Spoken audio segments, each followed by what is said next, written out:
Chapter 13. Respect for authority. Everyone must submit to governing authorities.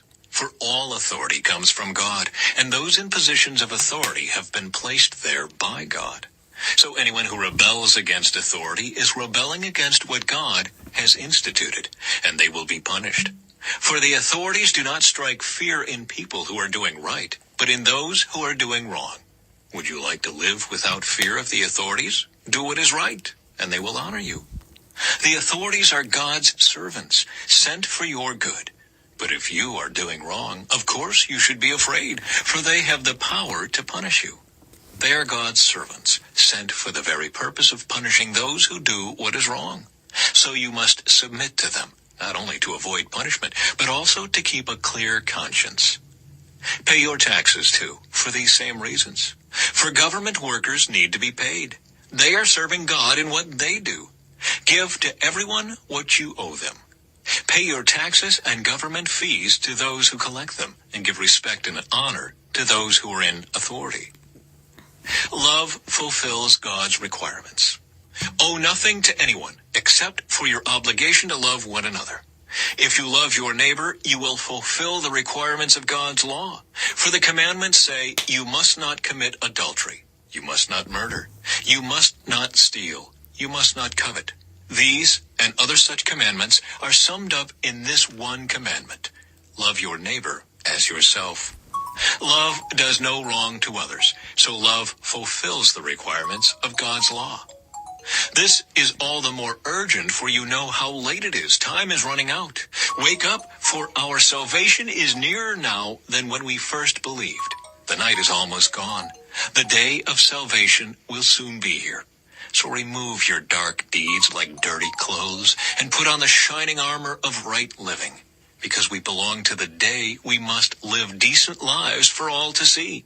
Don't participate in the darkness of wild parties and drunkenness, or in sexual promiscuity and immoral living, or in quarreling and jealousy. Instead, clothe yourself with the presence of the Lord Jesus Christ, and don't let yourself think about ways to indulge your evil desires. I don't know what that was.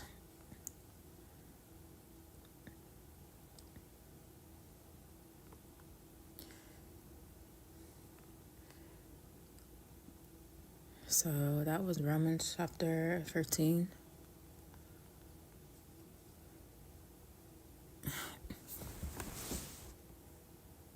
Okay, that's wrong.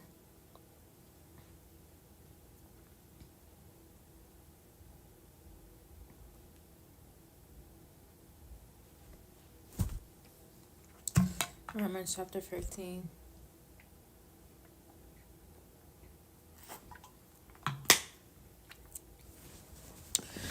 Let every person be subject to the governing authorities, for there is no authority except from God, and those that exist have been instituted by God. Therefore, whoever resists the authorities resists what God has appointed, and those who resist will endure judgment. Paul phrases the importance of submitting to government authorities. He phrases that all authority comes from God, and that those in power have been instituted by God himself. Paul warns against resisting or rebelling against authority, stating that it automatically amounts to resisting God's appointed order and may result in judgment. This verse reminds us of the importance of respecting and submitting to the governing authorities that God has placed over us. It teaches us that authority is automatically derived from God, and it should be acknowledged and honored. Practically, we can apply this lesson by obeying the laws and the regulations that set by the government unless they contradict God's commands. It encourages us to be law-abiding citizens, contributing positively to society and being respectful in our interactions with those in authority.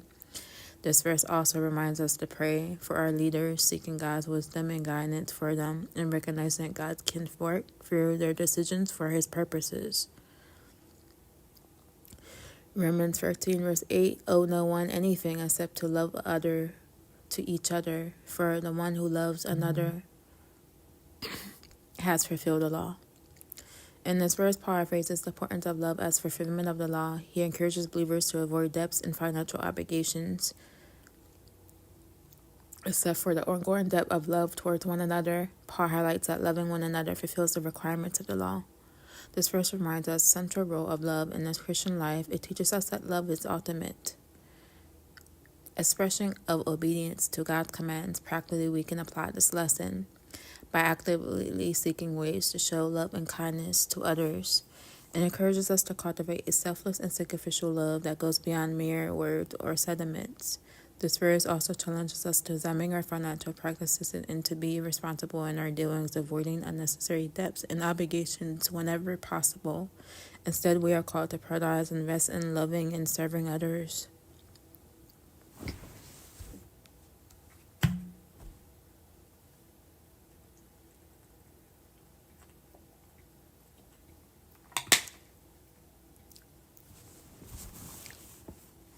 May we strive to be law-abiding citizens, respecting those in authority, while also prioritizing loving our relationship and interactions with others.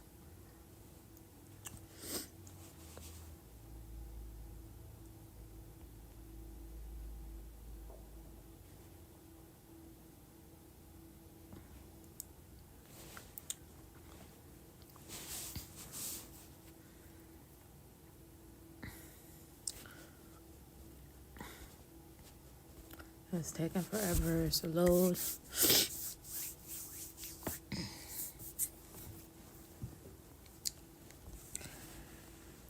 Romans 13 does provide some principles regarding Christians' obligation to pay taxes. Verse 6-7 specify the rules are owed tax revenue by citizens as part of proper submission to government authorities. Paying taxes falls under general obedience to laws. Jesus also affirmed this in Matthew chapter 22:21 when questioning about paying taxes to Caesar. Give back to Caesar what is Caesar's. However, if a tax directly violates God's law, like the early church being taxed to support pagan idol worship, Christians may need to respectfully disobey it. As with any unjust law, taxes support provisions like roads, defense, infrastructure that Romans 13 associates with government as God ordained servants to reward good. So paying taxes deemed reasonably connected to these roles is generally viewed as lawful submission by most Christian traditions. At the same time, excessive or deceitful taxation could be seen as outside biblical bounds if used pungently or solely for legitimate gain. Christians still have liberty to engage politically and legally to reform unwise tax policies through improved democratic legalistic process. In summary, Romans chapter 13 and other passages suggest Christians should regularly pay taxes that reasonably uphold just societies per God's design, but not necessarily support causes wholly contrary to the scriptures. Discernment in civic cases is important.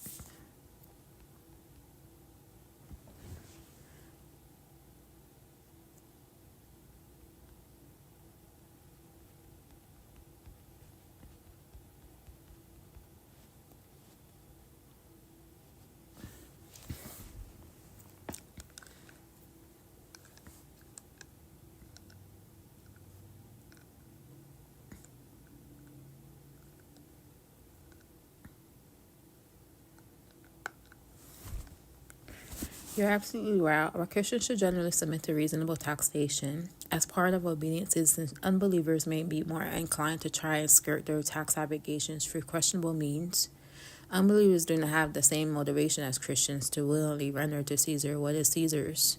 Their highest allegiance is not to godly civic duties, and without fear of divine judgment or conviction of conscience concerning just laws, unbelievers may be more likely to radicalize tax evasion through loopholes or dodges.